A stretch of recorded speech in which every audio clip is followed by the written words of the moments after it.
People talking, but they just don't know what's in my heart and why I love you so. I love you, baby, like the mine I love gold. Oh, sugar, let the good time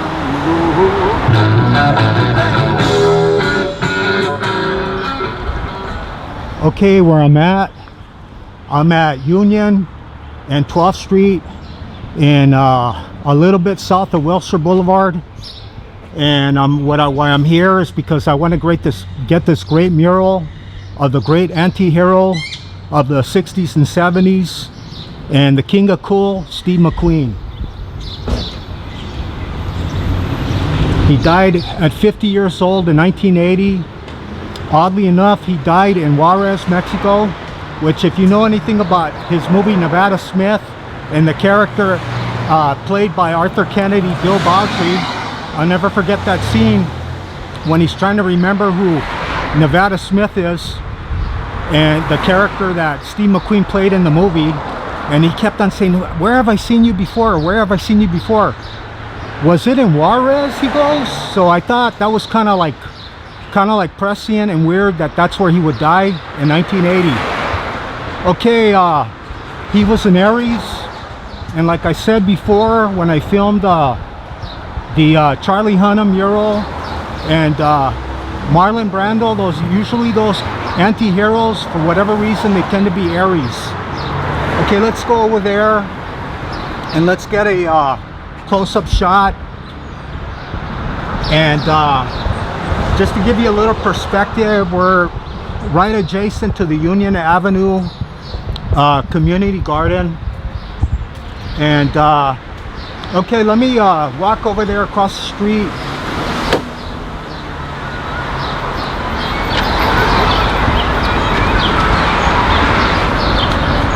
Okay, just to I want to make a quote of the great anti-hero Steve McQueen. I'm not sure that acting is something for a grown man to be doing. And that's a very often quoted statement of his, and I think it's ironic what with the fact that he was such a great actor, right? I remember he said he thought it was effeminate to be an actor, and ironically he was like a big motorcycle fan of motorcycles, and he even said when he was in New York as a young man that he said that James Dean actually brought his motorcycle to the shop, same shop where he worked, to get repaired. So he actually met James Dean, and he had the TR6 Triumph. And if you know anything about James Dean's history, he drove a TR5 Trophy 650cc. And let me give you a little story about this mural here. It was painted in 1971 by a famous muralist named Kent Twitchell, and then it was restored in 1981, and then again in 2010. Get a good shot of that. Okay, let me walk across the street here. I don't want to bother the tenants. Okay, again, I'm in the 12th Street area, right off Union, in the Pico Union area. And getting back to that muralist Kent Twitchell, he's painted great murals all over LA.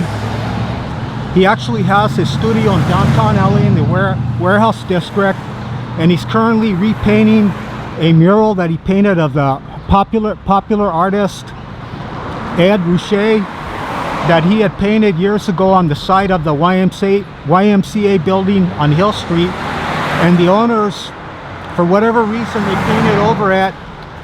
And what he did was he invoked the seldom used law, VARA, Visual Artists Rights Act, and the CAPA.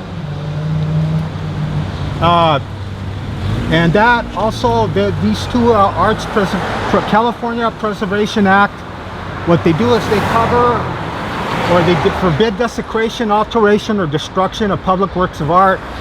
And he got $1.1 million out of that. So if you have a mural on the side of your building, beware, because you will be fined by the government.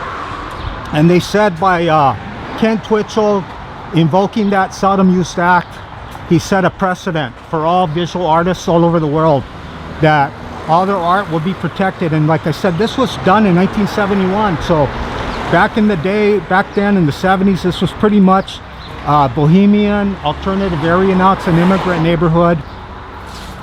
And one more thing, there, Kent Twitchell, he did a famous mural called The Freeway Lady on the side of the 101 freeway in Hollywood. And for years, people from all over the world and the residents of LA, they would travel to Hollywood and they would see the Freeway Lady. And it was actually an actress from the 30s that he used, named Lillian Bronson. And it was a fantastic mural, and the idiots that bought the building, they painted over that too.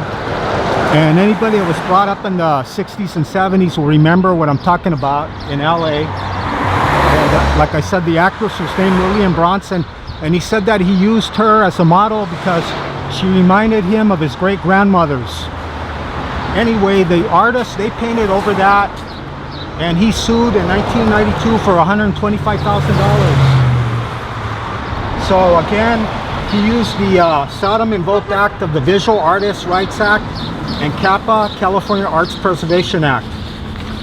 Okay, and like I said, I think it's kind of weird that the King of Cool, he was really into motorcycles, and like I said, he came across, he crossed paths with a great actor, the great rebel himself, James Dean, somewhere in 1952 in New York City.